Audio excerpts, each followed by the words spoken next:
제230차 최고위원회를 속개하겠습니다. 네, 회의를 속개합니다. 추미애 당대표의 발언이 있겠습니다. 6.13 지방선거에서 당선되신 단체장과 지방의원들의 임기가 어제부터 시작되었습니다. 오늘 많은 곳에서 취임식이 예정되어 있었으나 더불어민주당을 중심으로 태풍과 폭우 피해 예방과 시민 안전에 만전을 기하기 위해 취임식 일정을 취소하고 재난 대비 태세에 돌입했습니다.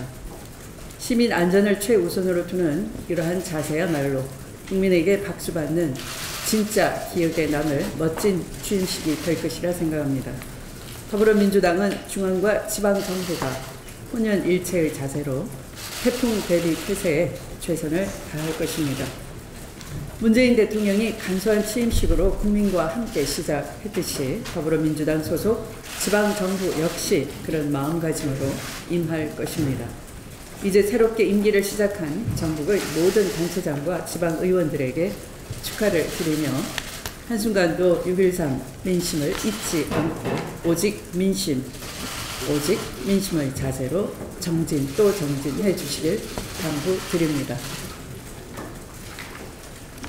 남북이 정상 간 핫라인을 시작으로 철도와 도로에 이어 어제는 10년 만에 서해안 핫라인을 정상화시켰습니다. 이번 통신망 복원은 4.27 판문점 선언에서 우발적인 군사적 충돌을 방지하자는 군사 분야 합의 사항과 장성급 군사회담 합의를 실질적으로 이행한 것으로 현재의 남북 간 신뢰관계를 가늠하는 중요한 계기가 될 것입니다. 남북 간 통신망 복원은 서해 NLL 일대에서 군사적 긴장을 낮추고 우발적 충돌을 방지하는 데 큰 역할을 할 것입니다. 나아가 서해 평화수역 조성과 중국 어선의 NLL 불법 조업에 대한 남북 공동 대처에도 상당한 도움이 될 것입니다. 남북이 끊어졌던 철도와 도로를 잇고 군 통신망 복원과 공동 연락사무소 개소 등을 통해 남북이 앞으로 활발한 대화와 소통을 이어나간다면 한반도 평화의 날은 앞당겨질 것입니다. 어제부터 주 52시간 근로제가 시행되었습니다. 이로써 우리 사회는 2004년 도입된 주 5일 근무제에 버금가는 노동 분야의 일대 변화를 맞이하게 되었습니다. 한국은 OECD 국가 중에 멕시코에 이어서 연간 노동 시간이 두 번째로 긴 나라입니다. 직장인 61.3%가 정시에 퇴근을 하지 못하고 있었습니다. 이미 장시간 근로는 노동자의 건강권을 침해할 뿐만 아니라 삶의 질을 저하시키고 생산성을 하락시키는 데 이어진 것으로 조사되어 있습니다. 세계 최장 노동 시간이라는 오명에서 탈피하기 위해 국민과 노사정이 지난 12년간 끊임없이 노력한 결실을 맺은 것이라 하겠습니다. 주 52시간 근로제는 삶의 질을 개선하고 일자리를 늘리며 생산성을 높이는 3대 휴가를 만들어낼 것으로 기대하고 있습니다. 이제는 주 52시간 근로제가 노동 현장에 연착륙해 워라밸을 제도하는 데 주력해야 할 것입니다. 정부는 소득 감소와 추가 고용 부담 등 현장을 우려해 적극적으로 대응해서 조기 정착과 확대에 힘을 모아야 하겠습니다. 더불어민주당은 현장의 어려움을 줄여나가고 국민의 행복과 휴식을 보장하는 데 힘을 모으고 지원을 아끼지 않겠습니다. 어제 위안부 피해자 김복득 할머니께서 별세하셨습니다. 올해만 해도 벌써 5번째의 이별입니다. 김복득 할머니께서는 위안부 피해 사실을 밝히는데 그치지 않으시고 일본에서 증언을 이어가며 활동가의 삶을 살아오셨습니다. 일본이 사죄만 한다면 나비처럼 헐헐 날아갈 수 있겠다 하셨던 고 김복득 할머니의 살아생전 소원을 이루어드리지 못해 죄송스러운 마음입니다. 생존에 계시는 27분의 피해자 할머니들께서도 일본의 사죄를 기다리며 하염없이 통화의 시간을 보내고 계십니다. 이제는 건강마저 쇠약해져서 지난주 1341차 수요 집회는 단 한 분의 피해 할머니조차 참석지 못하셨다고 합니다. 우리에게는 남은 시간도 더 이상의 인내도 없는 것입니다. 특히나 독도 영유권 주장에 소녀상 철거 요구까지 일본의 결여된 역사의식과 인권의식에 강한 유감을 표하지 않을 수 없습니다. 유엔 인권이사회는 일본의 위안부 사죄를 권고했고, 지난달 유네스코 세계유산위원회는 군함도 등 강제노역 사실을 있는 그대로 알리도록 하라는 결정문을 채택했습니다. 일본은 최소한의 양심과 성의 있는 참회로 문화 국가의 자격을 회복하고 역사적 진실 앞에 자숙해야 할 것입니다. 더불어민주당과 문재인 정부는 역사 앞에 떳떳하게 인권과 정의를 바로 세우는 데 최선을 다하겠습니다. 고맙습니다. 홍영표 원내대표의 발언이 있겠습니다. 제7호 태풍 뿌라삐룬이 북상하면서 오늘과 내일 전국에 많은 비와 강풍이 예상됩니다. 정부와 지방정부는 산사태, 축대 붕괴 등 재난 상황에 대비해 끝까지 긴장을 늦추지 말고 침수 피해 등을 신속히 복구하는 데 최선을 다해 주시기 바랍니다. 전제시변도 사전 대비와 사후 대응을 철저히 한다면 충분히 피해를 최소화할 수 있습니다. 그렇지 않으면 인재가 됩니다. 태풍 피해가 우려되면서 오늘 취임하는 신임 지방정부 단체장들도 취임식을 취소하거나 약식으로 대체하고 재난 대비에 나선다고 합니다. 이번 태풍 피해 예방으로 1호 업무로 삼아 발빠른 위기 대처 능력을 보여주시기를 기대합니다. 산적한 민생 현안의 태풍 피해까지 예상되는데 국회의 문은 여전히 열리지 않고 있습니다. 신임 지방정부 단체장들이 취임식까지 포기하고 국민의 삶을 챙기고 있는데 국회만 밥값을 못하는 것 같아 안타깝습니다. 더 이상 국회가 직무유기하는 모습을 국민들께 보여서는 안 됩니다. 무엇보다 오늘부터 재개하는 국회 원구성 실무협상을 하루빨리 타결하는 게 시급합니다. 늦어도 이번 주 내에는 원구성 협상을 마무리하고 국회를 정상화해야 됩니다. 그래야 시급한 민생 법안을 처리하고 경찰청장 후보자 인사청문회, 국회의장 선출 등 입법부 현안을 처리할 수 있습니다. 야당에 거듭 요청드립니다. 당리 당략이 아닌 오직 국민만을 위해 원구성 협상이 조속히 타결될 수 있도록 협조해 주시기 바랍니다. 국민의 믿음 없이는 정치도 없다는 무신 분립의 뜻을 다시 한번 새겨야 할 때입니다. 미국발 통상 압박이 점점 거세어지고 있습니다. 미국 정부가 지난 5월부터 트럼프 대통령의 지시에 따라 수입산 자동차와 자동차 부품에 대해 무역확장법 252조 적용 여부를 조사 중인데 그 결과가 빠르면 이달 말에 나올 것으로 알려졌습니다. 이 법은 미국 국가 안보에 위협이 된다고 판단하는 국가의 자동차 및 자동차 부품에 대해 최고 25%의 관세 폭탄을 부과하겠다는 것입니다. 아직 결과를 예단할 수 없지만 만약 우리나라 자동차와 자동차 부품이 관세 폭탄에 포함된다면 국내 자동차 산업은 엄청난 타격을 받게 됩니다. 우리나라 전체 수출 중 자동차와 자동차 부품이 차지하는 비중이 11%에 달합니다.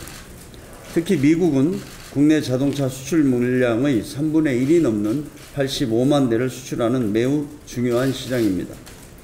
지난해 자동차와 자동차 부품을 합한 대미 수출 금액은 236억 달러에 달할 정도입니다. 관세 폭탄이 현실화되면 현대기아차와 한국 GM 등 완성차 회사는 물론 천여 개의 자동차 부품 회사들도 직격탄을 맞을 수밖에 없습니다. 이뿐만 아니라 고용에도 치명타가 우려됩니다.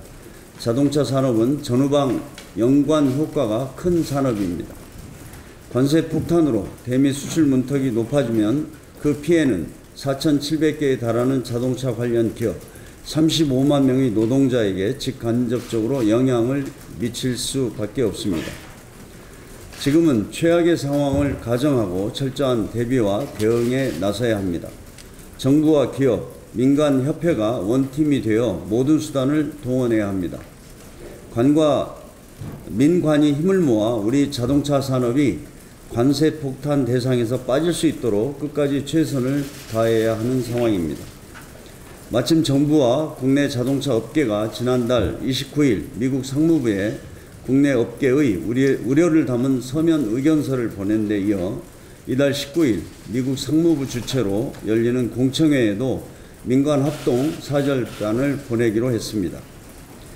한국 자동차 산업이 미국 국가 안보에 위협이 되지 않는다는 사실을 친밀하고 차분하게 설득해내는 노력이 중요하다고 생각합니다. 아울러 정부는 미국의 관세 부과 움직임에 대비해 캐나다, 멕시코 등 다른 나라와 공조를 강화하는 방안도 적극 모색해야 할 것입니다. 국회도 하루빨리 미국 의회를 대상으로 외교 채널을 가동해야 합니다. 그러기 위해서라도 조속한 국회 정상화가 시급합니다. 야당이 하루속히 초당적 협력에 나서주기를 거듭 요청드립니다. 국익을 위한 일에 여야가 있을 수 없습니다. 이상입니다. 양양자 최고위원의 발언 있겠습니다.